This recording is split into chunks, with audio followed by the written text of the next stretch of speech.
it doesn't really go, it goes to primary side or secondary side, is that how it labels it? Yeah, so here's the way to think about that, the transformer problem. So the equation I just wrote on the board is E primary. Now the book is using E for electrical potential. It's voltage over N primary equals E secondary over N secondary. So what that's telling me is that if I've got a high voltage, so I'll just write over here, high voltage, I better have a lot of N's, a lot of turns on my transformer. And if I've got the low voltage over here, low V, I better have a low number of turns on this side. Because the two sides are equal. A big number on the left divided by a big number on the left is going to equal a small number on the right divided by, so we can even look at it this way. 10 over 10 equals 5 over 5. Right? You can do that all day long. So nothing strange or mysterious about the algebra. Now, the way to think about it physically is like so.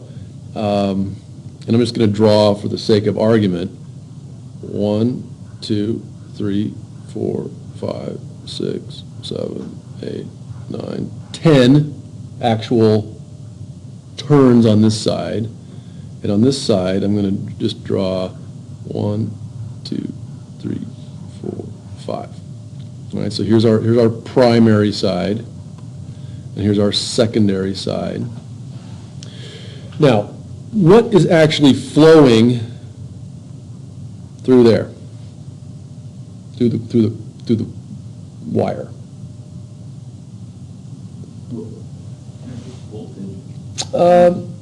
Energy, voltage. Voltage doesn't really flow. Current's flowing through the dang thing. You get current flowing through the wires. That's voltage pushes, current flows. So you could say that the E, the voltage, E is customary, so we'll stick with E. It's higher over here, so you got your current flowing out that side. Same thing on this side, flowing in, flowing out. So the current is flowing through these funny little squiggles. Why is it built that way? Why not just flow it right straight down through a straight wire? Why bother around wasting all that copper to put it in a coil? So that's how you make a transformer. Yeah, but why, so from 2 weeks ago, what's going on in the middle?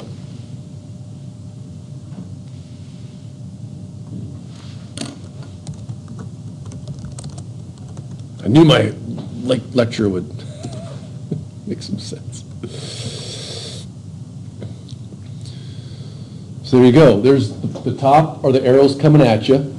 The bottom are the arrows going away from you. That's the current flowing through the wire. So that picture that we spent an hour messing around with 2 weeks ago is the one I just drew.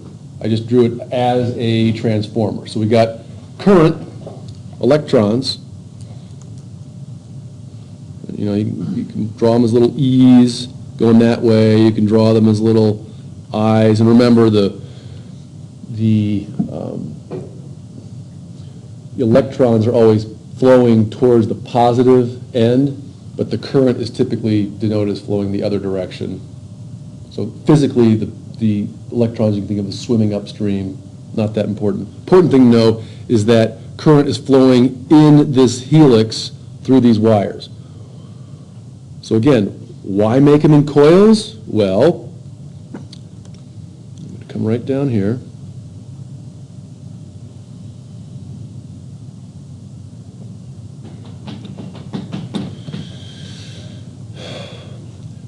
That E right there is similar to the E that I just wrote here. In the case of your 213 textbook, that E is actually voltage. Voltage is a scalar. It does not have a direction. The E here of Maxwell's equations is actually a vector, because what's going on inside this, this transformer is every time you go from, well, I'm just going to call it the top and the bottom because that's what it is. Go from the top to the bottom, you lose a little bit of voltage.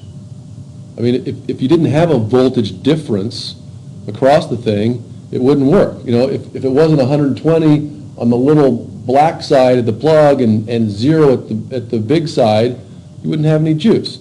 So there's high voltage on the top, low voltage on the bottom, and all through those coils, the voltage is dropping.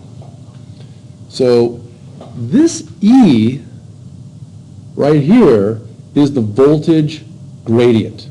I know we talked a little bit about gradients last time, it's the slope, but it's the direction in which the voltage is changing. So, this is a little bit weird, but the voltage is changing in this direction up here. Now it's changing in that direction up there, it's changing in that direction. It's actually changing in this weird funnel direction. And the funnel direction is a circle. That's what's going on inside the the direction of the voltage gradient is this big, I don't know, multi-helix, toilet bowl flush, tornado. I'm not sure how you want to describe it, but that's the direction in which the voltage gradient is changing. Now, what's perpendicular to that circle? Well,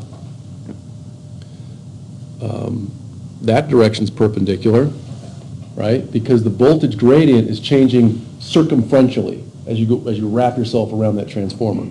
Straight up is perpendicular to all the edges of that circle.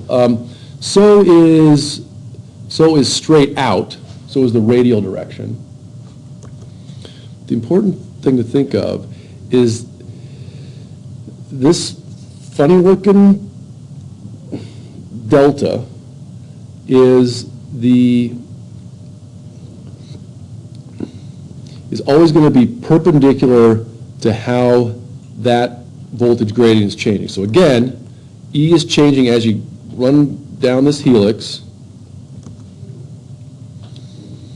and it is always going to, and the B is the magnetic field. So getting back to this diagram, these arrows, remember that's the big donut we talked about 2 weeks ago? Those arrows are the magnetic field. So it's kind of funny, but this cylinder that we're looking at the cross section of here, that I've tried to draw here, the cylinder with the coil wrapped around it, is always perpendicular to the magnetic field. And the magnetic field is this weird shaped donut thing. And that's why we have to bring up these symbols. So, take-home message, that cross product actually means perpendicular, and it means that this voltage gradient is always going to be perpendicular to the magnetic field. What's the delta T mean? What's the dt mean?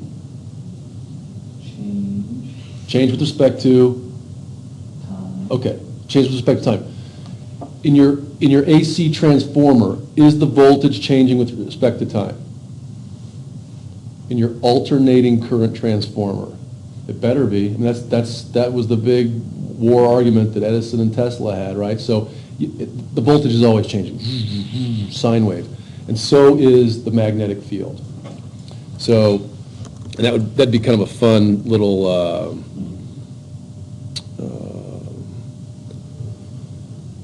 graphic. But you can think of the arrows coming at you, and they're actually sort of going at you then coming away, going at you, coming away, and it's just sort of sloshing that current back and forth every time those magnets spin on the generators and the coal-fired power plants, every time that blade spins on your wind turbine, every time your inverter does its thing in its solar panel, just waving that current back and forth. And that in turn is waving that magnetic field back and forth. Can't see it, so the magnetic field is heading up and it's heading down. Now, back to this equation.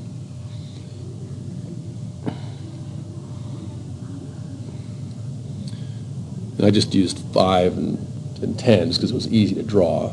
But, you know, this could be your, what's a reasonable line current out before it hits your house?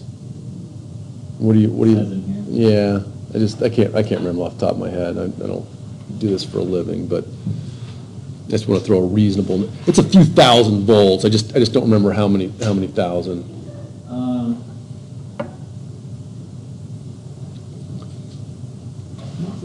It says around 15,000. 15K, okay, thanks. That's the number I was looking. So, you know, so 15,000 volts. And coming into your house is usually 220, 240. Now, well, if we just do the math, 15,000 divided by 220. So you're going to have 70 times more coils on your high side than you are on your low side. Pretty simple. If you don't, then you're not going to have the proper step-down voltage. So is that what you're after? I mean, Well, no, that's the physics of how it works, and that's why you need more coils. And whatever this is, let's just say this is N coils. This is going to be 68 N over on that side in a conventional utility grid scale. So Does that help? my question from, what would it be? Go ahead. Last week's homework for Intro to Transformers would be. Yeah. On page 87. Mm-hmm. And then correlating to the homework of question number 4, at the bottom, the first column, as you can see from these examples, either coil can be primary. It depends on which coil is connected to the source, therefore transformers are marked to show high side and low side. Okay. Okay, so Yeah. above there is those 2 examples, Yep. and then it correlates to high side, low side, so it's kind of ambiguous, because maybe you actually want the high side to be the one with less, what I'm saying is, it doesn't really say, like, is the high side the one with the greatest amount of turns? Gotcha. So is high side saying there's a higher number of coils on the side? It's going to be a higher voltage and a higher number of turns, because that's the way it has to work out if the But you can physics plug work. it into either the primary as the primary or secondary It's side. just a really, it just doesn't. So if you wanted to step it up, Oh, you could make it 'Cause it the goes- high side secondary, and if you wanted to step it down, you could make the high side Yeah, primary. it's just showing Yeah. that you can flip-flop them, yeah. and then it doesn't say, that's why it's marked high side and low side.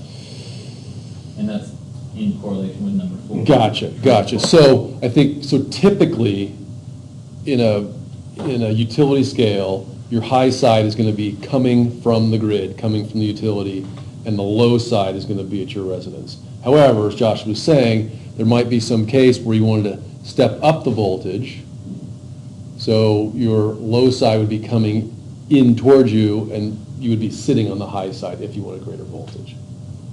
So, I'm gonna put true. okay.